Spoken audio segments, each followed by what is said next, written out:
Hello, and welcome to today's episode of Date in a Blink, where we're hosting Katy and Eric for a Blink date. If you haven't heard about Anchor, it's the easiest way to make a podcast. Let me explain a bit.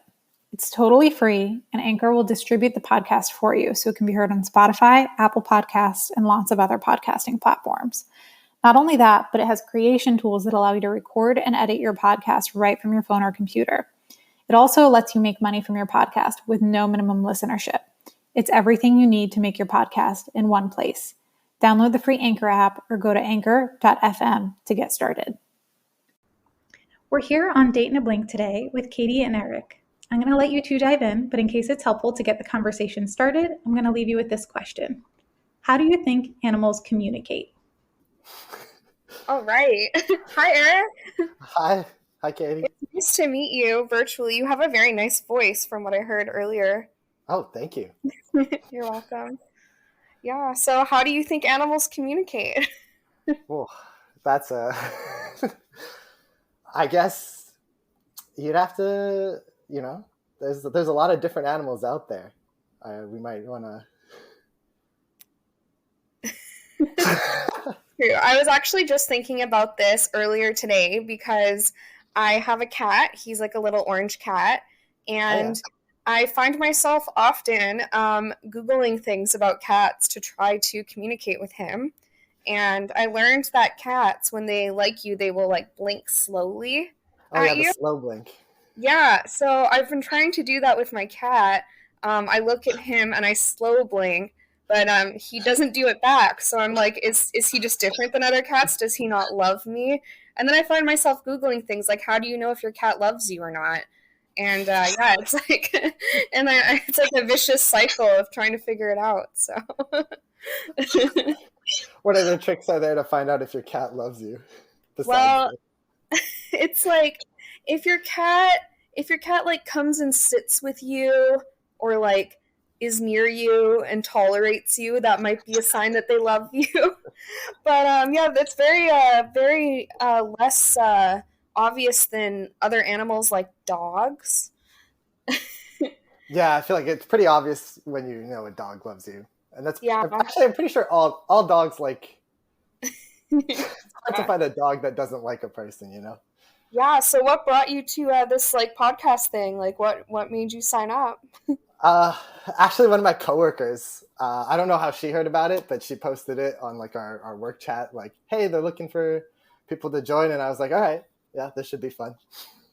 Oh, that's amazing. My friend actually saw it in her work chat and she recommended me and told me to join. So we were both recommended. Oh, that's funny. Yeah. Yeah. Okay. Well, besides like pets, because I feel like pets... Yeah, sorry to jump back into the question. It's so good. It's fine. Besides, like, because I feel like pets, like people like pets because they're friendly and we can know how they communicate with us. But like, what about squirrels? Because that was brought up earlier. How do you think squirrels talk to each other? Oh gosh, I don't know. I mean, I know the host was saying something about like having a bunch of stuff set up outside for squirrels. Yeah. I wish that I had something like that. I do have hummingbirds in my backyard a lot, and I don't know if squirrels are the same with food, but the thing with hummingbirds is sometimes when they're eating, one will like stand and watch guard of the hummingbird feeder, and then when other hummingbirds come in, they'll like dive bomb them to get them away. And it's so funny because they seem like such docile, gentle animals. But when you see that, you're like, oh, it's not what I thought. So I have a feeling squirrels are really cute, but they might have some sort of more sinister way of communicating that we don't realize, and we just think that they're cute. But I honestly don't know. They jump at each other from the trees. Yeah, something like that. Huh. Yeah. Interesting. Do you have a backyard as well, then? Or I have a balcony. Okay. I live in an apartment. How about you? I live in a basement, so I don't actually get a lot of outside viewing. We got small windows, but I do have a lot of plants. So I try and make it feel like I am outside, even though I'm not. Oh, so you're a plant person? I am a plant person. Oh, that's really cool. Yeah, it started at the beginning of COVID. I Yeah. like, you're stuck inside all the time, and I was like, okay, I need to do something to liven up the place. And I got one house plant, and then another, and I think I have upwards of about 50 of them now. Wow, that's amazing. Yeah. And it takes a lot of effort with houseplants, doesn't it? Because, I've bought a few and they don't last as long, not because I didn't try, but because it's hard to know. Like, I remember I got a snake plant and the leaves were going yellow, and I Googled what's going on, and then one article said I was watering it too much, and the other one said I was watering it too little. So I'm like, oh, what do you do? Like, I'm really impressed that you have made your houseplants last so long. Most of them. I will say a few didn't quite make it, but that's the way it goes. But yeah. I mean, I guess if you count plants as animals too, they have a funny way of communicating because, it seems like they do the same thing no matter what's going on. Too much water, too little water, not enough sun, too little sun. They just turn yellow and. Yeah, exactly. Yeah. That's cool. It sounds like you might have a plant or two. Like, are you big into plants too, or? Oh, you know what? I actually really like. I'm really into like dried florals right now. Oh, like, okay. Like making wreaths and stuff like that. Oh, interesting. Yeah, so I have a lot of like dried plants, and the really nice thing is that I think you would like this too. If you ever got like a bouquet of flowers at any time, before it dies, to just put it upside down, because it helps them preserve, and then you have them forever as dried flowers. You don't need to throw them out. So it's also a nice way to not have to water plants. But I do have plants on my balcony and whatnot, and I'm also growing a catnip for my cat. So that's the trick with keeping them, the flowers dried nicely. Yes, yeah, putting them upside down. Oh, that's how you do it. And catnip for your plant. That's a good one. Yeah, it's fun, and catnip grows super easily. So you just it's one of those foolproof plants. It's kind of like a weed. It just grows. You see the results very quickly. Oh yeah, that's fun. What about I know cat grass is a thing too. It's just grass that cats can eat. Yeah, I want to get that. I really want to get that because my cat loves eating plants. I have my snake plant. I actually have it in a bird cage because the cat eats everything. So I just keep my snake plant in the bird cage so he can't get to it. It's so bad. Yeah, cats. Oh, they're so mischievous. My neighbor has a cat, and sometimes it comes over and I let it in, and oh man, it does just try to eat all the plants. And it's half of them are poisonous. I'm like, do you really want to? Yeah, it's so true. So what do you do for work? I'm a software developer, so I cool. program computers. Yeah. Wow, that's cool. What about you? I work as a legal assistant. Oh wow. For a law firm. And I went to school and I studied philosophy. So okay, wow. Anyone who is into computers is very impressive to me because I can do Instagram, Facebook, a very small amount of Excel and Microsoft Word. So anyone who does computer programming, I'm like, wow, that's really cool. That's awesome.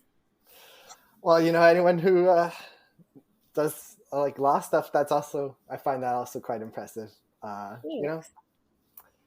Do you like your job? Do you find it fun or? Yeah, I really like it. I went to school for philosophy, and I learned very quickly that there's not a lot of careers in it.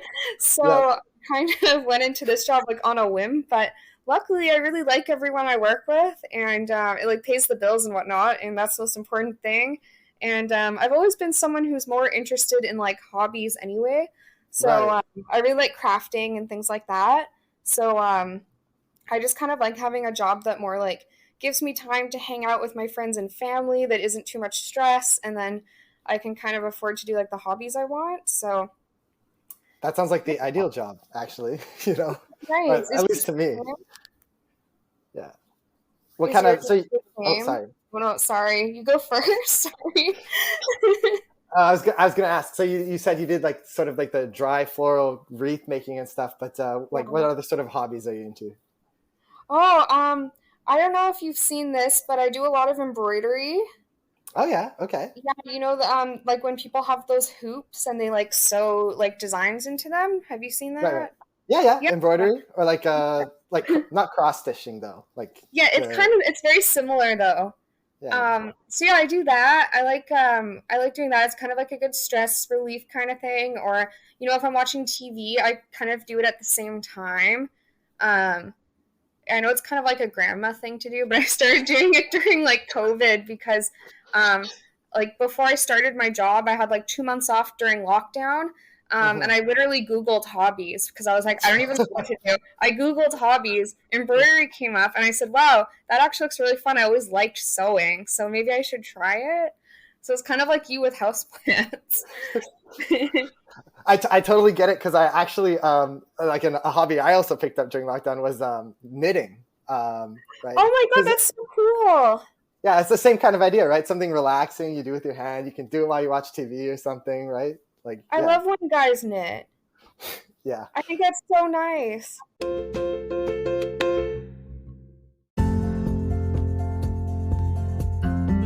At this point in the date, I jumped in to let them know that their date had ended and let them say their farewells.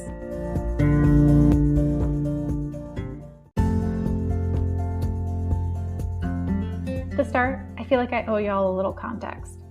Katy and Eric mentioned that I had said something about squirrels before the date began, which I did. Before each date, Laura and I share a silly fact about ourselves to lighten the mood and potentially distract from any anxiety. My silly fact relates to my obsession with squirrels. Obsession, truly, because they are amazing. Now with that out of the way, it was a really hard date to cut off. I wanted to cheat and give them more time. They seem to be really connecting, chatting about cats and plants and crafts. I wonder if we'll have a movie night in. Katy embroidering, Eric knitting, TBD. Want to know what happened? Tune in next week where we'll chat with an expert about the date and reveal what happened.